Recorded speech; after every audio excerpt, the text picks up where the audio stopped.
Good morning. সকালের খাবার নিয়ে নিয়েছি কালকে রাত্রে।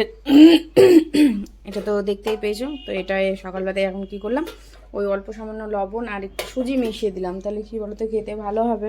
কালকে খেতে ভালো হয়েছিল, কিন্তু যেমনটা চেয়েছিলাম তেমনটা হয়নি। একটু যেন কেমন হয়েছিল, এমন কোনোবারও হয় না, এবারই যা হয়েছিল। আর এখন যদি খাবারটা না খাই তাহলে আমি সারাদিন না খেয়ে থেকে যাবো। সে কখন খাবো তার ঠিক নেই, সব দিন তো আর সমান হয় না। তো এদিকে আমার চা নিয়ে নিয়েছি, এদিকে জোরোর জন্য এই বিস্কিট নিয়েছি। তো এখন আমি খাবারটা খেয়ে নিই। আর এদিকে বোতলগুলো তো জমা করছিলাম, তোমরা তো জানোই যে বিক্রি করবো বলে।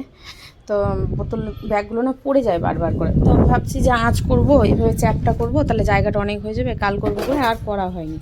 আর বারবার করে মনে পড়ে স্নান করার আগে। তো আজকে যখন করতে এসেছি, দেখো এই বড়ো বোতলগুলো, আমার 8টা বড় বোতল ছিল, ভালো মনে আছে। 8টা বড় বোতলের মধ্যে যে 2টো পড়ে আছে। এবার তোমরা হয়তো বিশ্বাস করবে না, ভাববে যে তোমার এখান থেকে প্লাস্টিকের বোতল কে নিতে যাবে। তো সেটাই হচ্ছে কথাটা এটাই হচ্ছে যে প্লাস্টিকের বোতল কার প্রয়োজন পড়েছে, কে নিতে যাবে, এটাই হচ্ছে না। কিন্তু 8টা বড় বোতল ছিল, বাকি ছোট ছোট বোতলগুলো যা আছে, কোল্ড ড্রিঙ্কসের বোতল, স্প্রাইটের বোতল, সেগুলো নেই। বাকি মানে যা জলের বোতল ছিল, এই যে এই জলের বোতলগুলো, সেই জলের বোতলগুলো আছে। বাকি স্প্রাইটের বোতল 4টে থেকে 5টে, 4টেও নেই, 1 2 3টে আছে। স্প্রাইটের বোতল 3টে আছে, কোকোকোলার বোতল ছোট একটা আছে, যেখানে অনেকটা ছিল, 4-5টা ওটাও ছিল। কি করা যাবে, যাই হোক, হয়তো কারো প্রয়োজন পড়েছে, সে বোতল উঠিয়ে নিয়ে গেছে, ভালো কথা, অসুবিধা নেই। কিন্তু বলে নিয়ে যাওয়াটা আমার মনে হয় যে ভালো, তুমি ফেলে রেখেছো, আমাকে কটা বোতল দাও। কিন্তু এখন এসে দেখছি ব্যাগ ফাঁকা ফাঁকা লাগছে। আমার কি ব্যাপার, 2টো ব্যাগ ভর্তি ছিল, 2টো ব্যাগের মধ্যে 2টো ব্যাগই ফাঁকা। আর যখন ঢালতে যাচ্ছি তখন দেখছি এরকম অবস্থা। লাউ কেটে নিয়েছি। আর সেদিনকে রাতে বাটা মাছ আর তেলাপিয়া মাছ নিয়ে এসেছিলাম, তো আজকে মাছটা বার করে লবণ হতে মাখিয়ে নিয়েছি। ভাত হয়ে গেছে, আর 2টো হয়েছে, ওই 2টো করে নিয়েছি, রেখে দেবো ভাবছেন না। যখন এঁঠোই আছে, প্যান এঁঠো হয়েছে, করেই নিই। আর রোদ দেখায়, হ্যাঁ বিশ্বাস করবে না যে কী হারে রোদ উঠেছে, চৈত্র মাসের মতো রোদ উঠেছে। আর এই হচ্ছে দুধ, একবার জাস্ট জিভ ঠেকিয়েছে আর খাইনি। তো ওকে কিছু একটা করে আবার খাইয়ে দিতে হবে, দুধটা গরম করে। আর এই দেখো রোদ, চৈত্র মাসে যেমন রোদ উঠে খা খা করে, ওইভাবে রোদ উঠেছে, মানে দাঁড়ানো যাচ্ছে না, অসম্ভব। মানে এখানে যে আমি একটু দাঁড়িয়ে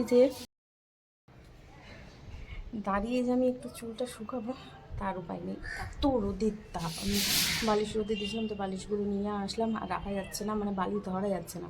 জাস্ট ঘন্টাখানেক হয়েছে, তো ভেতর করে নিয়েছি, শুধু একটা টুলের উপরে রাখলাম। বাতাসটা নিয়েও সময় দিচ্ছি, ওটা নেই বললেই চলে, কারণ যা রোদ উঠেছে, এই রোদে বাতাস গায়ে লাগছে না। আর দাঁড়িয়ে থাকা যাচ্ছে, দেখবে ঘাম, দেখবে ঘাম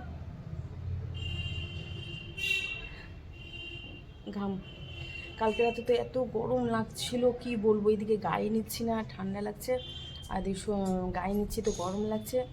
যে একটা কাঁথা বার করেছি, সেই কাঁথাটা গায়ে দিচ্ছি, তাও দিচ্ছি গরম লাগছে। আর উঠতেও ইচ্ছে করছে না যে একটা চাদর নিয়ে এসে গায়ে দিয়ে, বা চাদর গায়ে নিলেও কী বলো তো, ঠান্ডা লাগবে, মানে কেমনভাবে যেন একটু ঠান্ডা গরমটা হয়ে রয়েছে। তো রান্নাটা বসাবো, এখন রান্নাটা বসিয়ে দিই। আর ওই পায়েসটার ব্যবস্থা করবো বলে এখনও পর্যন্ত পায়েসটার ব্যবস্থা হয়নি। চলে গেছে যে কি লাগবে, কিছু লাগবে কালকে, কি দোকান থেকে নিয়ে, মানে কোনো কিছুই, আমি তো শুধু ম্যাগি নিয়ে এসেছিলাম, দেখতেই পেলে কোনো কিছু নাই, চলে গেছে। বলে যে আমি নিচ থেকে আসছি, এখন নিচে সময়, মানে যাই হোক, ওর কী কাজ আছে, কাজগুলো ফোনে কমপ্লিট করবে, তারপর ঘরে আসবে, আমি রান্না করে রাখবো, সেটা দেবো।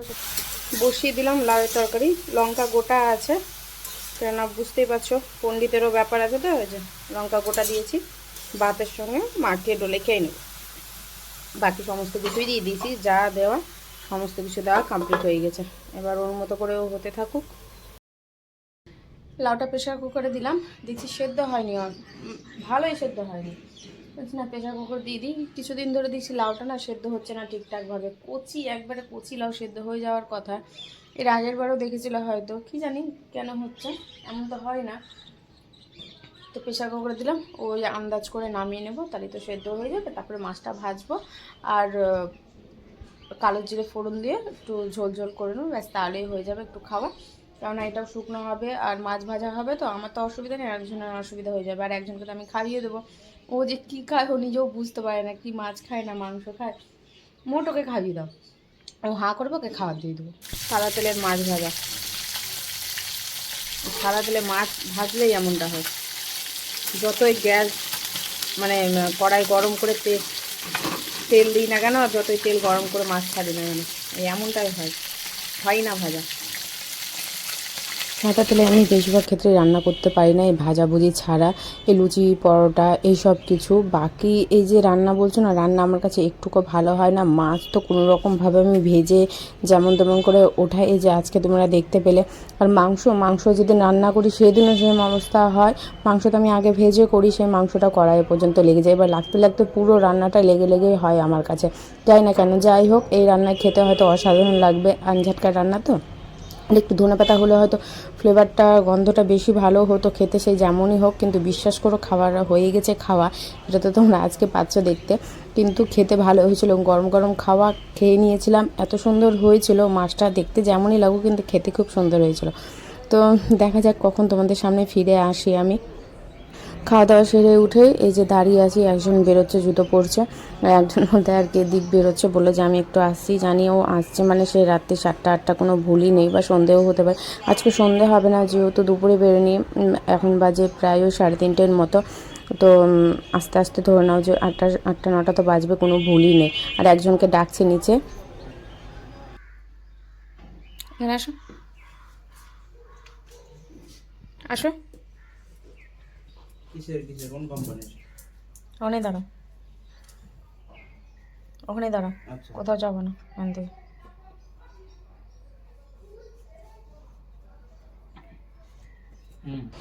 একেবারে সে তোমাদের সামনে রাত্রে আসছি, ঘড়ির টাইমটা দেখে বুঝতেই পারছো কটা বাজে। আর বাতাসা জুটোতে পারেনি, যে বলেছিলাম গুড়ের বাতাসা দিয়ে স্বাদের পায়েস বানাবো আমি প্রথমবার, সেই স্বাদের পায়েস গুড়ের বাতাসা দিয়ে বানানো হয়নি। তো এমনি বানানো হয়েছে, চিনি ছাড়াই বানানো হয়েছে, চিনিও নেই।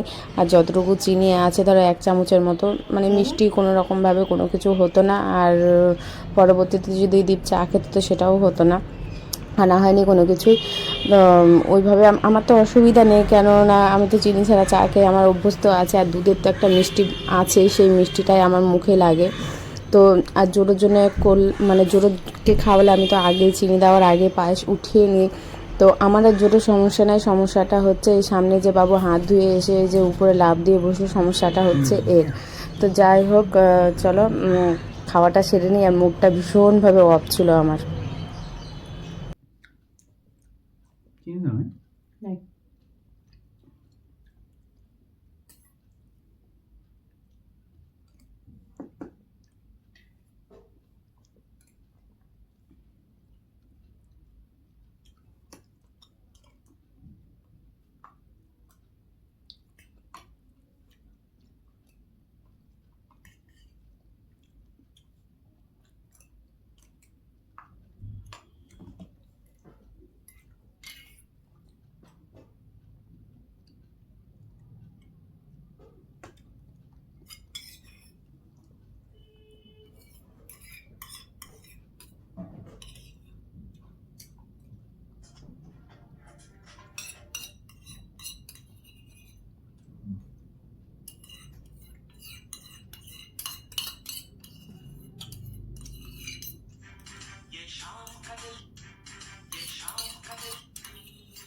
খতম।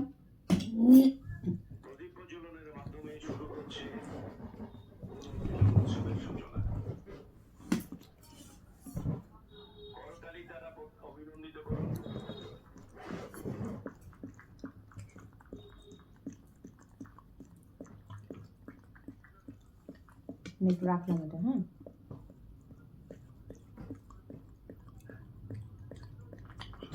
জোডোর কিন্তু ফেভারিট খাবার, হ্যাঁ, পায়েস।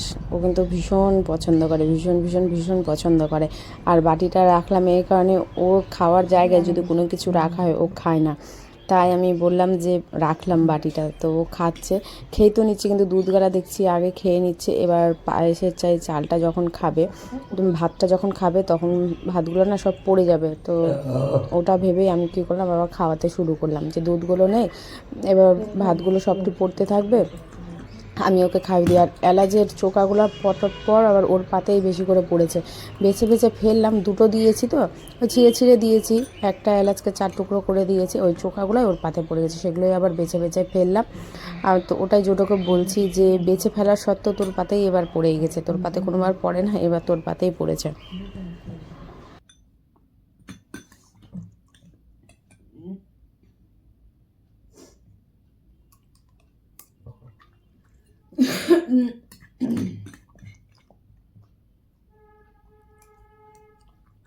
না আমি বাকিটা চেটে দিয়েছি।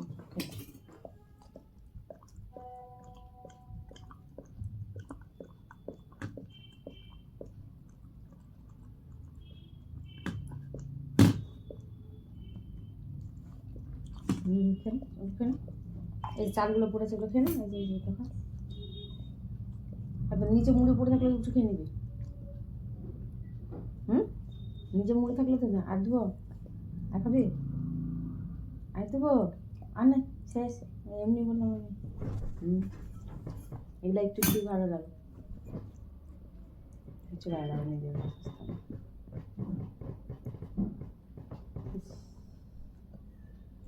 আর একটু হলে বেশ ভালো লাগে। পরে ভাত খাওয়া যায়, ভাতও খাওয়া একটু পরে। মন ভরলো না বলো, এটাই হলো, কিন্তু মনটা ভরলো না। হ্যাঁ বুঝতে পেরেছি, মন ভরলো না দুটোর। আর একটু লাগতো।